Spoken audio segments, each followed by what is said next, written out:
ایسا ممکن ہے کہ میں مالدار ہو سکتا ہوں؟ ہاں ہو سکتا ہے۔ کہ مجھے گھر مل سکتا ہے؟ فرمایا ہاں مل سکتا ہے، سارا دن استغفر اللہ پڑھا کر، بہت پڑھا کر۔ فرمایا اللہ نے قرآن میں فرمایا ہے کہ جب تم استغفار کو لازم پکڑو گے پھر میں بارشیں برساؤں گا، پھر میں پھل دوں گا، پھر میں بیٹے دوں گا۔ جب بندہ استغفار کہتا ہے، استغفار کرتا ہے، ایسی راہیں کھل جاتی ہیں، ایسے راستے کھل جاتے ہیں، ایسی منزلیں آسان ہو جاتی ہیں۔ میری حضور کے ایک ایک فرمان میں سچ ہے، حقیقت ہے، حقیقت ہے۔ اگر زندگی کے سبق میں آگے بڑھنا ہے، کامیابیاں آگے اور سبقت لے جانا ہے تو ان فرامین پہ عمل کریں۔ یہ جو چھوٹی چیزیں میں نے آپ کی خدمت میں عرض کی ہیں ان پہ عمل کریں۔ آئیں پھر ایک اور چیز بھی تحفہ دیتا ہوں، حضرت امام حسن کا، یہ وہ گھرانہ ہے اہل البیت کا جن کی برکتوں سے معاشرے کو، زمانے کو دنیا بھی ملی، دین بھی ملا، عشق بھی ملا، حرمت بھی ملی، عزت بھی ملی، وقار بھی ملا، مانگنا بھی ملا، رونا بھی ملا، اشک بھی ملے، آنسو بھی ملے، اور اللہ کے خزانوں سے لینے کا مزاج بن گیا۔ اللہ سے لینے کا مزاج انہوں نے بنایا۔ امام حسن بیٹھے تھے جو حضرت امام حسین کے بڑے بھائی تھے رضی اللہ تعالیٰ، سلام اللہ، رضوان اللہ تعالیٰ علیہ اجمعین۔ تو آپ کی خدمت میں ایک شخص آیا، کہا کہ فصل جو ہے وہ میری بہت زیادہ، اس کے کھجور کی بارش ہی نہیں ہے، اور میں نے کچھ جو بیے ہوئے ہیں، کچھ فلاں چیز ہے، بارش ہی نہیں، بارش کی دعا فرما دے۔ فرمایا دعا کرتا ہوں تو ایسا کر، سارا دن استغفر اللہ پڑھا کر، استغفر اللہ، استغفر اللہ، استغفر اللہ، استغفر اللہ۔ وہ چلا گیا۔ ایک اور آیا، یرسل السماء علیکم مدرار، بارش۔ ایک اور آیا، کہا کچھ بھی نہیں ہے۔ ایسا ممکن ہے کہ میں مالدار ہو سکتا ہوں؟ ہاں ہو سکتا ہے۔ تو فرمایا سارا دن استغفار کیا کر، استغفر اللہ، استغفر اللہ۔ ایک اور آیا، کہا گھر نہیں ہے، جھونپڑا بھی نہیں ہے، کہ مجھے گھر مل سکتا ہے؟ فرمایا ہاں مل سکتا ہے۔ فرمایا کیا؟ میں استغفار کیا کر، سارا دن استغفر اللہ پڑھا کر، بہت پڑھا کر۔ ایک اور آیا، اس نے کہا میں چاہتا ہوں میرے باغ ہو اور میں باغات کا مالک ہوں، مجھ جیسا فقیر تنگ دست ایسا ہو سکتا ہے؟ میں ہو سکتا ہے۔ میں کیا؟ میں استغفار کیا کر۔ جو سائل آ رہا تھا اسے استغفار بتا رہے۔ جب سارے سائل چلے گئے تو غلام نے پوچھا آقا آج آپ نے ہر بندے کو استغفار ہی بتایا ہے، کیا وجہ ہے؟ فرمایا اللہ نے قرآن میں فرمایا ہے کہ جب تم استغفار کو لازم پکڑو گے، جب استغفار کو لازم پکڑو گے پھر میں بارشیں برساؤں گا، پھر میں پھل دوں گا، پھر میں بیٹے دوں گا۔ اس میں ایک سائل وہ بھی آیا تھا جس کی اولاد نہیں تھی، اسے بھی فرمایا استغفار کر، اور اس نے میاں بیوی نے خوب استغفار کیا اور اپنے بیٹے عطا مدرارا بے اموال و بنی انہارا، بیٹے، نہریں، نعمتیں، میوے، رزق، استغفار۔ اچھا استغفار سے مراد کیا ہے؟ استغفار، میں کسی ملک کے ایئرپورٹ پہ جا رہا تھا تو ایک صاحب نا 4 ویل والا وہ بڑا سا وہ تھا بریف کیس، اس کے ہینڈل سے اس کو چلائے جا رہے تھے ایسے تیزی سے، ایک دم فلائٹیں نکل رہی تھی راستہ، تو ایکسکیوز می ایسے کرتے نا، یوں نکل رہے تھے، تو مجھے استغفار یاد آیا، اور ایکسکیوز می کہتے تھے نا لوگ راستہ دے دیتے تھے۔ اچھا جب بندہ استغفار کہتا ہے، استغفار کرتا ہے، ایسی راہیں کھل جاتی ہیں، ایسے راستے کھل جاتے ہیں، ایسی منزلیں آسان ہو جاتی ہیں۔ کیوں؟ فرمایا تم سارے کے سارے خطا کار، آقا کا فرمان ہے، مفہوم ہے، اور بہترین خطا کار وہ ہے جو توبہ کرنے والا۔ استغفار کے معنی یہ ہے کہ اللہ میں اعتراف جرم کرتا ہوں، اعتراف جرم۔ ہمارے یہاں ایک گھر کے قریب نا ایک دوسری گلی میں آرا مشین تھی، یہ لکڑیاں کاٹنے کی، تو اس کا ایک ٹریکٹر ڈرائیور تھا، پرانا روسی ٹریکٹر تھا جو بڑے بڑے تنے اٹھاتا تھا اس کے درختوں کے۔ تو ڈرائیور جو تھا وہ ہمیشہ جو ہے وہ گاڑی اپنا ٹریکٹر درمیان میں چلاتا تھا، کبھی دائیں بائیں اتارتا نہیں تھا، پھر لڑائیاں بھی ہو جاتی تھیں، جھگڑے بھی ہو جاتے تھے، مار کٹائیاں بھی ہو جاتی تھیں۔ وہ ڈرائیور میں نے دیکھا ہوا بیچارہ ایک حادثے میں فوت ہوا۔ اچھا اس کے مزاج میں ایک عجیب بات تھی، وہ نا جاتے ہی لڑائی کر لیتا تھا، جھگڑے کر لیتا تھا، کبھی ٹریکٹر کا ویل نیچے نہیں اتارتا تھا۔ جھگڑا کرنے کے بعد، سارا کچھ کرنے کے بعد وہاں پہنچتے اپنی قمیض اتارتا تھا، پولیس والوں کو کہتا تھا، تھانے والوں کو، یا جہاں کہیں اس کو لے جاتے تھے انصاف کے لیے یا جھگڑے کو ختم کرنے کے لیے، کہتے مجھے مارے، میں مجرم ہوں۔ وہ کہتے بات کیا ہے؟ کہتے مارے، میں مجرم ہوں۔ کیسے مارے؟ بات تو سنے۔ اچھا وہ بات تھی ایسی کہ اس کو مار پڑنی تھی، جب وہ کہتا تھا مجھے مارے تو مار پڑتی ہی نہیں تھی۔ کیوں؟ اس نے آتے اعتراف جرم کیا۔ جو استغفار کرتا ہے وہ سارا دن جرم کا اعتراف کرتا ہے، مولا میری تنہائیاں بھی داغدار ہیں، میری آنکھیں، میرا دل، میرے جذبے، مولا میری دن رات سارے داغدار ہیں، مجھے اپنی پستی پہ شرم ہے، مجھے اپنی پستی پہ شرم ہے، تیری وسعتوں کا خیال ہے، پر اپنے دل کو میں کیا کروں، اسے پھر بھی شوق وصال ہے، یاد میں تیری سب کو بھلا دوں، کوئی نہ مجھ کو یاد رہے، کچھ تجھ پہ سب گھر بار لٹا دوں، خانہ دل آباد رہے، نظر سے اپنی سب کو گرا دوں، فقط تجھ سے فریاد رہے، یار رہے یا رب تو میرا اور میں تیرا یار رہوں، ہر وقت ذکر و فکر میں تیرے مست رہوں، سرشار رہوں، ہوش رہے نہ مجھ کو کسی کا مگر میں تیرا ہوشیار رہوں۔ ہاں یہ استغفار ہے کہ مولا مجھ سے بڑا کوئی دنیا میں مجرم ہے ہی نہیں، میں نے اپنے جرم کا 100% اعتراف بھی کرتا ہوں، مجھ سے بڑا کوئی مجرم نہیں۔ جب بندہ اس جذبے پہ آتا ہے پھر اللہ کے خزانوں سے اس کے لیے حیرت انگیز برکت، رحمت، رزق، عزت، وسعت، عطا، شفقت اور رحمت کے دروازے کھلتے ہیں۔ تو یہ شہداء کی یادیں ہمیں مانگنا بھی دیتی ہیں، مانگنا بھی سکھاتی ہیں، اللہ کے خزانوں سے لینا بھی سکھاتی ہیں، اور یہ شہداء کی یادیں ہمیں بہت ایک راستے اور منزل دیتی ہیں۔ میرے حضور کے ایک ایک فرمان میں سچ ہے، حقیقت ہے، حقیقت ہے۔ اگر زندگی کے سبق میں آگے بڑھنا ہے، کامیابیاں آگے اور سبقت لے جانا ہے، ان فرامین پہ عمل کریں۔ یہ جو چھوٹی چیزیں میں نے آپ کی خدمت میں عرض کی ہیں ان پہ عمل کریں۔ آئیں پھر ایک اور چیز بھی تحفہ دیتا ہوں، حضرت امام حسن کا، یہ وہ گھرانہ ہے اہل البیت کا جن کی برکتوں سے معاشرے کو، زمانے کو دنیا بھی ملی، دین بھی ملا، عشق بھی ملا، حرمت بھی ملی، عزت بھی ملی، وقار بھی ملا، مانگنا بھی ملا، رونا بھی ملا، اشک بھی ملے، آنسو بھی ملے، اور اللہ کے خزانوں سے لینے کا مزاج بن گیا۔ اللہ سے لینے کا مزاج انہوں نے بنایا۔ امام حسن بیٹھے تھے جو حضرت امام حسین کے بڑے بھائی تھے رضی اللہ تعالیٰ عنہ، سلام اللہ رضوان اللہ تعالیٰ علیہ اجمعین۔ تو آپ کی خدمت میں ایک شخص آیا، کہا کہ فصل جو ہے وہ میری بہت زیادہ، اس کے کھجور کی بارش ہی نہیں ہے، اور میں نے کچھ جو بیے ہوئے ہیں، کچھ فلاں چیز ہے، بارش ہی نہیں ہے، بارش کی دعا فرما دے۔ پھر میں دعا کرتا ہوں تو ایسا کر، سارا دن استغفر اللہ پڑھا کر، استغفر اللہ استغفر اللہ استغفر اللہ استغفر اللہ۔ وہ چلا گیا۔ ایک اور آیا، یرسل السماء علیکم مدرار، بارش۔ ایک اور آیا، کہا کچھ بھی نہیں ہے، ایسا ممکن ہے کہ میں مالدار ہو سکتا ہوں؟ ہاں ہو سکتا ہے۔ فرمایا سارا دن استغفار کیا کر، استغفر اللہ استغفر اللہ۔ ایک اور آیا، کہا گھر نہیں ہے، جھونپڑا بھی نہیں، کہ مجھے گھر مل سکتا ہے؟ فرمایا ہاں مل سکتا ہے۔ فرمایا کیا؟ فرمایا استغفار کیا کر، سارا دن استغفر اللہ پڑھا کر، بہت پڑھا کر۔ ایک اور آیا، اس نے کہا میں چاہتا ہوں میرے باغ ہو اور میں باغات کا مالک ہوں، مجھ جیسا فقیر تنگ دست ایسا ہو سکتا ہے؟ میں ہو سکتا ہے۔ میں کیا؟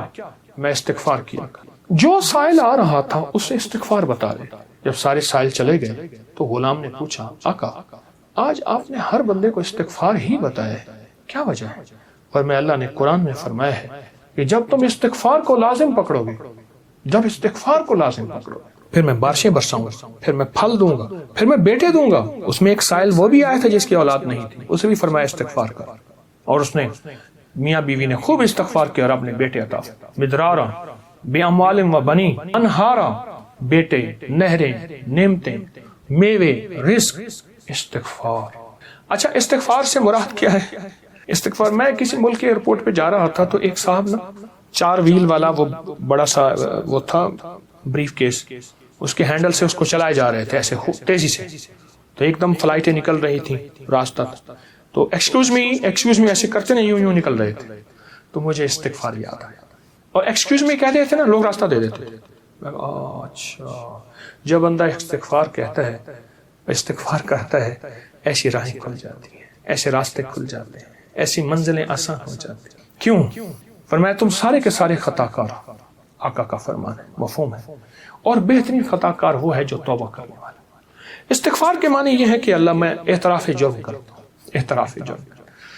ہمارے یہاں ایک گھر کے قریب نا ایک دوسری گلی آرا مشین تھی، یہ لکڑیاں کاٹنے کی، تو اس کا ایک ٹریکٹر ڈرائیور تھا، پرانا روسی ٹریکٹر تھا جو بڑے بڑے تنے اٹھاتا تھا اس کے درختوں کے۔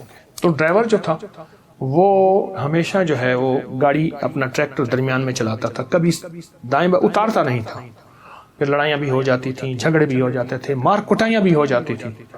وہ ڈرائیور میں نے دیکھا ہوا بیچارہ ایک حادثے میں فوت ہوا۔ اچھا اس کے مزاج میں ایک عجیب بات تھی، وہ نا جاتے ہی لڑائی کر لیتا تھا، جھگڑے کر لیتا تھا، کبھی ٹریکٹر کا ویل نیچے نہیں اتارتا تھا۔ جھگڑا کرنے کے بعد، سارا کچھ کرنے کے بعد وہاں پہنچتے اپنی قمیض اتارتا تھا، پولیس والوں کو کہتا تھا، تھانے والوں کو، یا جہاں کہیں اس کو لے جاتے تھے انصاف کے لیے یا جھگڑے کو ختم کرنے کے لیے، کہتے مجھے مارے، میں مجرم ہوں۔ وہ کہتے بات کیا ہے؟ کہتے مارے میں مجرم ہوں۔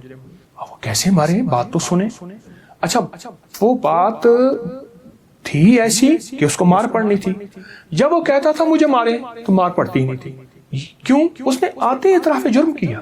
جو استغفار کرتا ہے وہ سارا دن جرم کا اعتراف کرتا ہے، مولا میری تنہائیاں بھی داغدار ہیں، میری آنکھیں، میرا دل، میرے جذبے، مولا میری دن رات سارے داغدار ہیں، مجھے اپنی پستی پہ شرم ہے، مجھے اپنی پستی پہ شرم ہے، تیری وسعتوں کا خیال ہے، پر اپنے دل کو میں کیا کروں، اسے پھر بھی شوق وصال ہے، یاد میں تیری سب کو بھلا دوں، کوئی نہ مجھ کو یاد رہے، کچھ تجھ پہ سب گھر بار لٹا دوں، خانہ دل آباد رہے، نظر سے اپنی سب کو گرا دوں، فقط تجھ سے فریاد رہے یا رب تو میرا اور میں تیرا یار رہوں، ہر وقت ذکر و فکر میں تیرے مست رہوں، سرشار رہوں، ہوش رہے نہ مجھ کو کسی کا مگر میں تیرا ہوشیار رہوں۔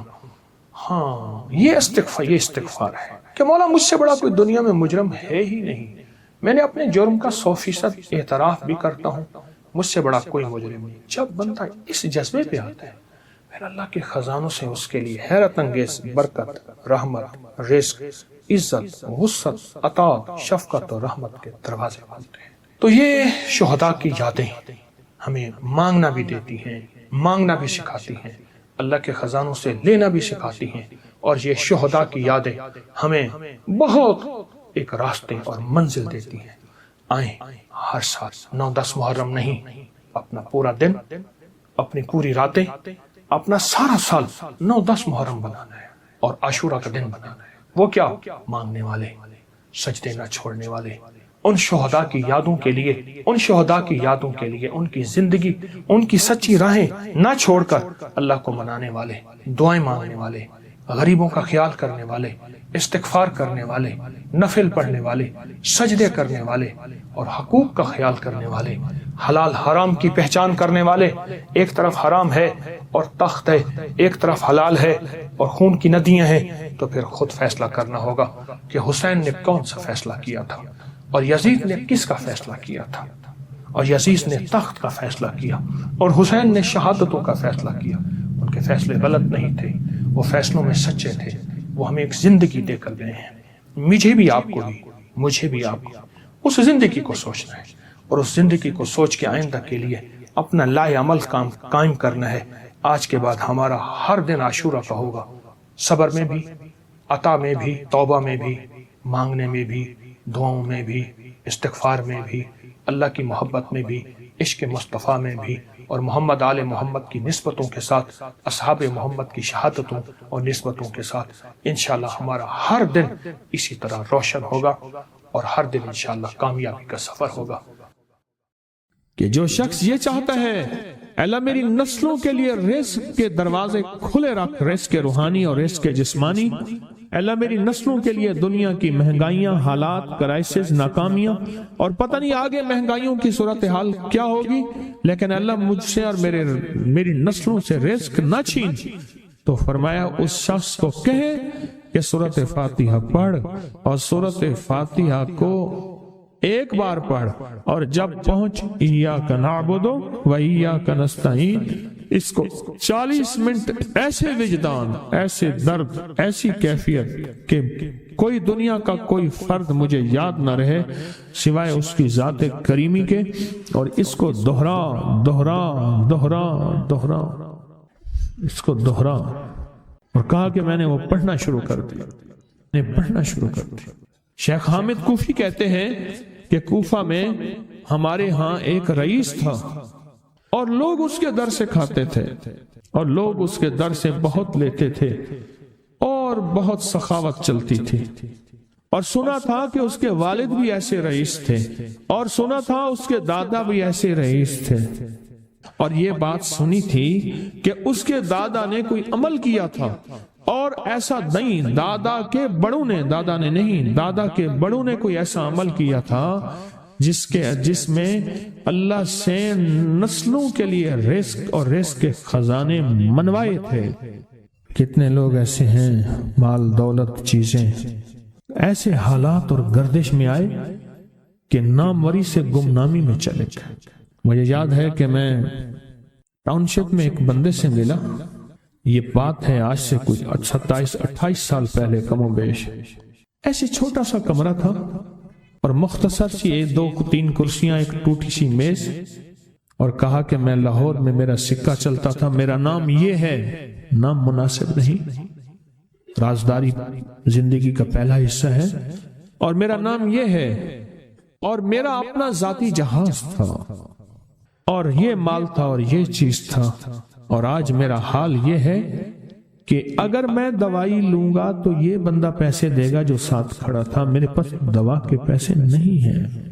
مجھ سے ایک ہمارے مخلص ہیں، وہ کہنے لگے کہ میرے والد جن کے پاس جاب کرتے تھے ان کا بہت بڑا کاروبار تھا، انہوں نے اس دور میں 14,000 کی گاڑی لی تھی نئی، اور پھر 16,000 کی گاڑی لی، نئی گاڑی، کتنے کی؟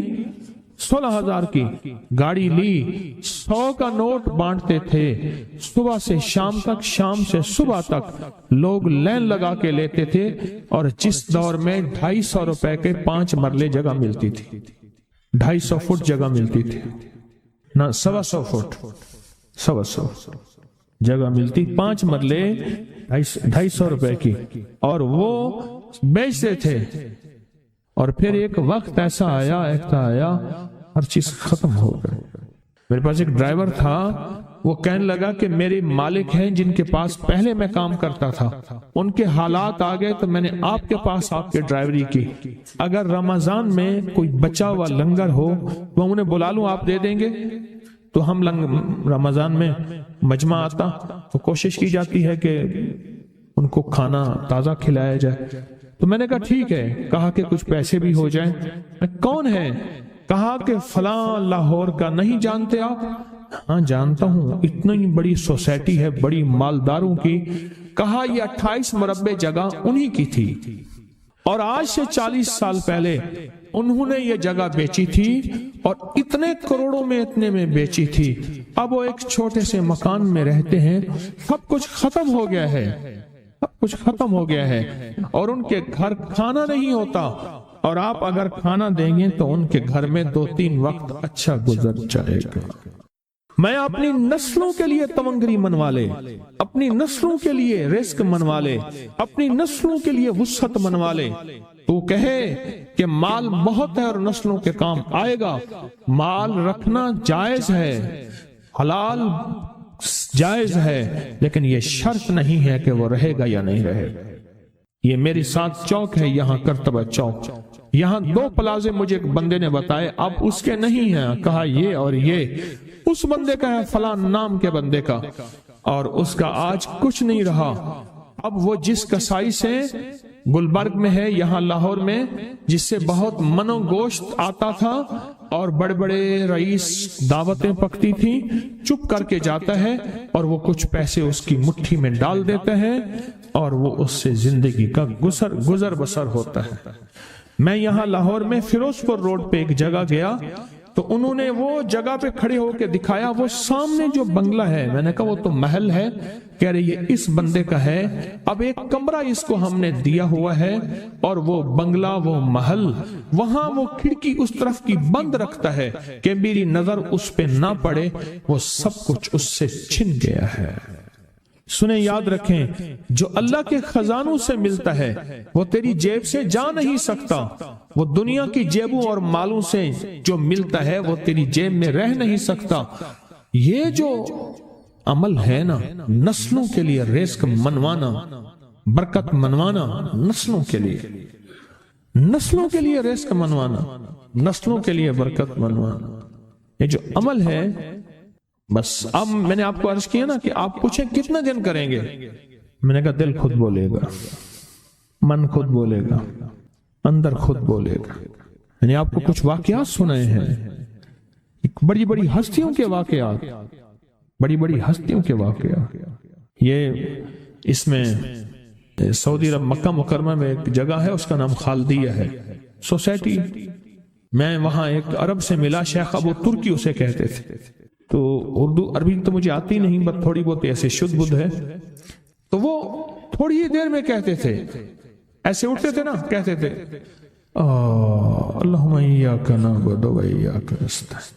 میری ان سے چند ملاقاتیں ہیں، بوڑھے تھے، بابے تھے، کہ ان کے بڑے آئے تھے، اصل میں خلافت عثمانیہ تھی تو ان کے بڑے ترکیہ سے آئے تھے، تو پھر مکے میں رہتے رہتے تو وہیں کے ہو گئے۔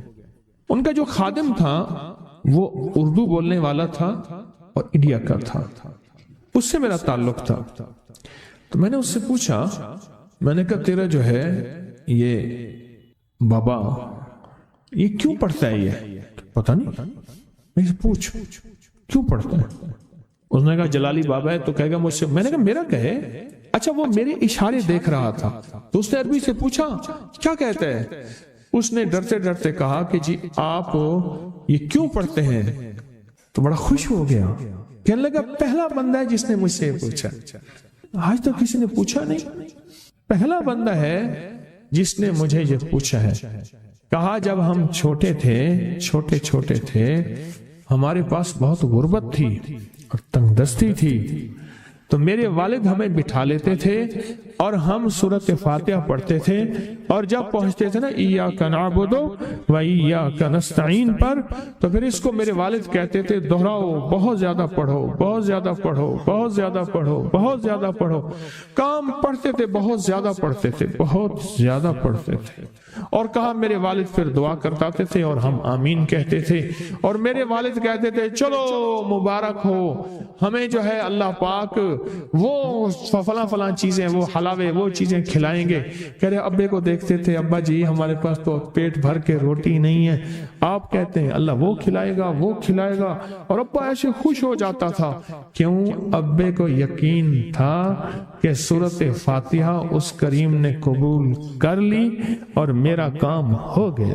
وَمَن يَتَوَکَّلْ عَلَى اللَّهِ۔ آ میرے بندے، میری ذات پہ بھروسہ کر کے دیکھ، میرے قریب آ کے دیکھ، مجھ سے دوستی لگا کے دیکھ تو صحیح، پھر میں کر کے دکھاؤں گا۔